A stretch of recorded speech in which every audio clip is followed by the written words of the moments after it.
think the first point is to recognize that with elections come quite a lot of emotion. Every single investor or every individual has their own political beliefs and views, and that can influence very greatly the way that you think about the world and how you view the world.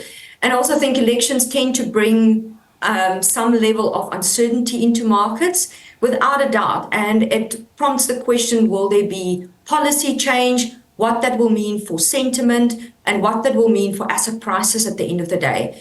And then, of course, with election years, what we've seen is it does tend to exhibit some levels of elevated volatility.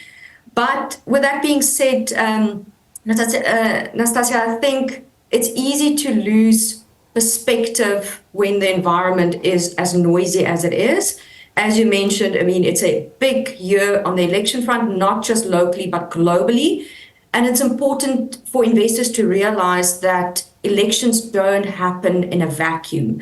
There are a lot of different factors that actually affect investments. Politics is just one of it, but you have to look at the bigger macro environment, sentiment, company-specific factors, there's global factors, there's valuation. So there's lots of different things that influence markets at the end of the day. Elections just one of them. Okay, so let's go back into the history books. I mean, what does history tell us about how we've treated elections previously? So at Morningstar, we've done quite a bit of research and we've looked at the numbers. And to be honest with you and very frank, it's very, very hard to draw a concrete conclusion from it. There are no clear evidence in terms of that something special or something different happens in an election year. Whether you look at returns from our equity market, returns from our bond market, or even what happened in the Rand during previous election years. So we have to ask ourselves, does it mean it's just more noise than anything else? And I think that comes back to my earlier point of things actually don't just happen in a vacuum, and politics for certainly not. And maybe another point to add there in terms of, if you look back at history, every bull and every bear market in South Africa were driven by global factors far more than anything else. So if you think about in times of that we experienced turbulence, the most recent one has been the COVID pandemic. Before that, we had the great financial crisis. Before that, there was an oil crisis. There was an Asian crisis. Now, all of those were driven by global factors, and it had nothing to do with South African elections at the end of the day.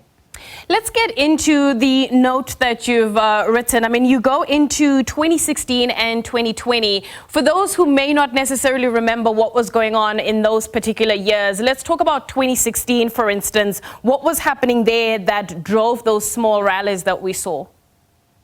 Yeah, I mean, it feels like such a long time ago, but if you cast your mind back, we actually had, prior to that, we had very much a large cap growth stocks that had dominance. And then straight after that, we actually had quite a bit of a rally in value in smaller cap stocks.